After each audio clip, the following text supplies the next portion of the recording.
Carmen, kamusta po ang pakikipagdialogo nyo sa pamahalaan para po dito sa pagpapatayo ng unit na ito? Nung una po, syempre medyo nahihirapan kami na igiit ang gusto namin. Ito sa pamamagitan ng People's Plan. Ngunit nagkaroon po ng programa ang ating Pangulo na dapat ang unahin talaga is on-site kung maaari. Doon nagkaroon ng openness ng kabukasan ng aming People's Plan. So paano nyo po nakumbinse yung mga residente na pumayag na ilipat sila ng site ng kanilang tirahan? Unang-una po, ipinaunawa ho namin sa kanila na ang nais lang natin ay magkaroon tayo ng seguridad sa paninirahan at isaayos ang buhay ng bawat isa. So sa ganun hong pagpapaliwanag, sinabi din ho namin na ayusin ang kanilang tahanan kasama ang kanilang hanap buhay.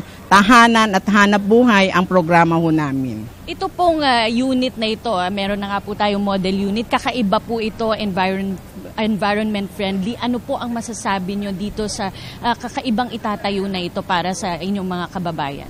Ito pong programang ito, itong socialized housing na ito ay talaga pong environment friendly. Dahil unang-una, sino-showcase namin sa programa namin ito, yung aming urban gardening, na kung saan nakakatulong ito sa pag-ano natin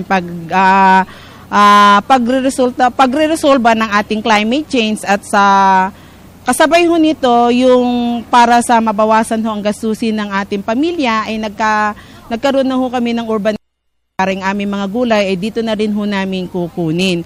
At isa pa ho, nakakatipid ho ito sa kuryente. Alam naman natin ang kuryente, isa tong dahilan din ng ating pagkasira ng ating kalikasan, yung sa climate change nga po. Dahil sa araw po, hindi na ho kailangan gumamit ng kuryente ang bawat unit dahil open na open ho siya, bukas ang dalawang bintana, maliwanag, hindi na kailangan magbukas ng ilaw at hindi na kailangan gumamit ng electric fan dahil mahangin na po sa loob ng bahay.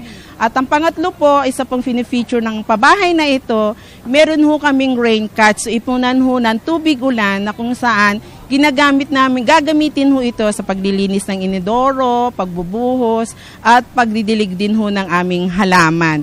Ibig sabihin, makakatipid na kami sa konsumo namin sa tubig, napapangalagaan pa ho namin ang kalikasan. Carmen, mensahe nyo na lang po sa pamahalaan dahil kinonsulta rin po ang taong bayan dito sa proyektong pabahay na ito. Opo.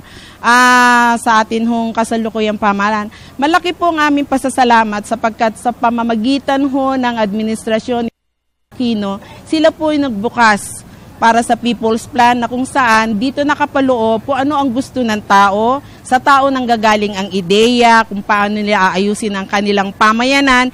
Winelcome po ito ng Administrasyong Aquino at binigyan kami ng pagkakataon na ayusin ang aming pamumuhay sa pagsusulong nga ng on-site Islam upgrading. So maraming salamat po Pangulong Noy, ganun din po sa lahat ng kanyang mga kasamaan sa gobyerno na tumulong at sumuporta sa amin upang maikatuparan itong pangarap naming pabahay dito mismo sa lungsod. At hindi kami dadalhin sa kung saan bundok ng tralala, yung mga off-city relocation po natin. Okay, maraming salamat po sa inyo and mabuhay kayo, Carmen.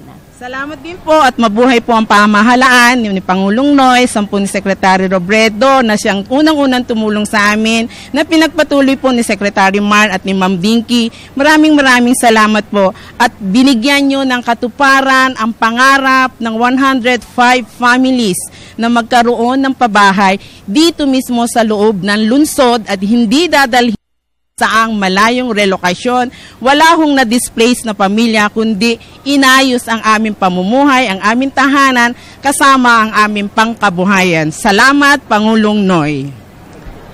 Yan po ang ating naging talumpati kay Ka Filomena Cinco, ang chairperson ng nagkakaisang mamamayan ng Legarda na nagpapasalamat nga po sa ating pamahalaan sa pagbibigay ng pabahay para sa kanyang mga kababayan dito sa Sampaloc. Isa rin po sa mga naging kaugnayan ng pamahalaan at ng mga residente dito ang Urban Poor Associates na pinamumunuan po ni Ginang Alice Murphy. Kanina rin po ay nakausap natin siya patungkol sa mahalagang proyektong ito.